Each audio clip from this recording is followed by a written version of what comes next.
My name is Peter Buckley. Many of you won't know me as I've been fairly invisible on the rugby front in the recent years. Others of you will know me from my extensive rugby activities in the 70s, 80s and 90s. I played for Seattle in the 70s and 80s and was club president for a couple of years. And in the mid-80s, I began to referee, and that, along with professional responsibilities, curtailed my playing. For the past 30 years, refereeing has been my rugby career, to the joy of some and the chagrin of others. As I got older and slower, I actually reduced my on-the-field refereeing and began to focus on coaching referees, going along with the adage that those who can ref, those who can't coach refs. So now I spend my Saturday afternoons on the sideline, getting wet and cold, watching referees in action and helping them improve their skills. I'm also president of the Seattle Rugby Foundation, which is a local body which raises money to support youth rugby in the local area. And this year, we're probably going to give them about $25,000. While I don't have an official tie to the Seattle Rugby Club, I've kept in touch with it on a fairly consistent basis and regularly attend its games. Well, from birth, I was destined to be involved with rugby. My father and all my uncles, all of whom lived in Manchester, played rugby league. My father played professionally for Salford.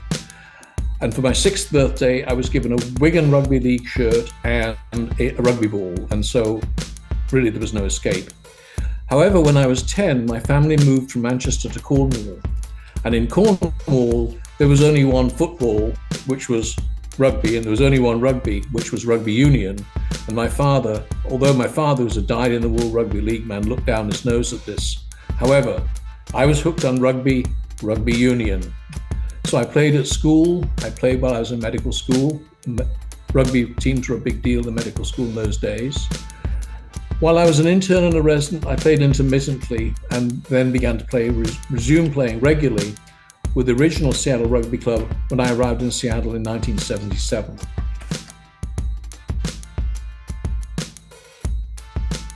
Okay, my role is to represent and advocate for the Seattle Rugby alumni and to work to try to bring them close to the club and its activities.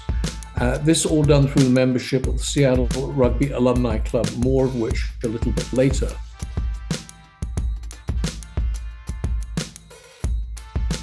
Well, Saturdays in the winter, to me, has always meant rugby in whatever role I was playing. Leaving home around noontime, going to the game, being on the sideline, going to have a beer afterwards, and enjoying my game and my interactions with the players and the spectators. Then along came COVID and rugby went into furlough, and I really missed my rugby. My Saturday afternoons were empty. Then COVID waned and rugby began to resume, and I returned to watching games and refs. And you know what? I really, really, really enjoyed it and returned home feeling uplifted and invigorating. There were lots of good things about going to the games, being outside, watching a game I knew and understood, interacting with various people on the sidelines, running into old friends and acquaintances and gossiping, feeling like I was part of the larger rugby family who shared my focus on and my devotion to the game.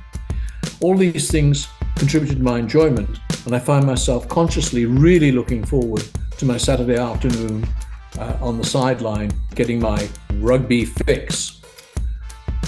It occurred to me that if I experienced this much of a kick out of rugby games, maybe other contemporaries of my contemporaries or contemporary alumni or distant alumni would also enjoy getting their rugby fix. But historically, few alumni have actually attended Seattle Rugby Club games, and I wonder why that was. Were there barriers to alumni being at games and getting their rugby fix and participating in rugby activities? I can identify several barriers for alumni. The club has not had a focus on alumni. Sometimes information about game schedules, the state of the club, and where the club was heading was somewhat patchy. The alumni address list was pretty incomplete, and there wasn't a mechanism to engage with or inform alumni about the club, or for having alumni contribute to the club's on the field and off the field activities. And there weren't specific activities or venues designed to attract alumni. Fortuitously, while I was having all these thoughts, the club had begun working with MADAC to upgrade its marketing, and amongst the efforts was to establish the Seattle Rugby Alumni Club, which is a vehicle to address any deficiencies there might be in relationships to the club alumni. This involves creating a whole new category of persons within the club, Seattle Rugby Club alumni who subscribe in varying amounts to the club. Membership of the Seattle Alumni Rugby Club will enable access to club communications and to specific measures aimed at alumni, which I'll describe in just a little while. Sad to say, all efforts like this cost money, and hence it'll have to be done by subscription. The cost of the first 2 years of the Alumni Club are covered by a grant, but in the longer term, the intent is that the Seattle Rugby Alumni Club will be a self-sufficient process and maybe even contribute money to the club's operations. There's been quite a bit of progress.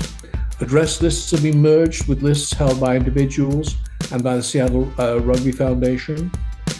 More up-to-date and more frequent emails are being sent. Future measures, including monthly podcasts. We're looking at two aspects. One, contemporary measures about, for example, interviewing the captain and coaches about where the club is going, what the priorities are, how training is, how recruitment's going. Also looking at it from a somewhat more historical perspective. Many players and alumni are not familiar with the club and its roots. We expect alumni who have experienced the metamorphosis of the club into its present form from its previous form, i.e. with the merger of Seattle, the Breakers and Beach, and will present on aspects of this to produce the quote historical record. We also envisage a collection of video images from various epochs of the club and its predecessors, constituting a club visual history. We hope that the combination of the podcasts and the visual images will constitute basically the history of the Seattle Rugby Club and its predecessors. We also expect that the formation of the Seattle Rugby Alumni Club will enable us to identify people and ask about their participation in the club on the field and off the field activities, and inquire what facilities, events, or occasions would appeal to them. I do hope that what I'm describing strikes a sympathetic note with you. If you're an alumnus, please visit the club website, check out what it has to see, and consider joining the alumni membership program, benefiting from the resources that membership provides, and consider a greater attendance and involvement with the Seattle Rugby Club. So I hope you will do that. I hope you will benefit from it. And in the meantime, continue to enjoy your rugby.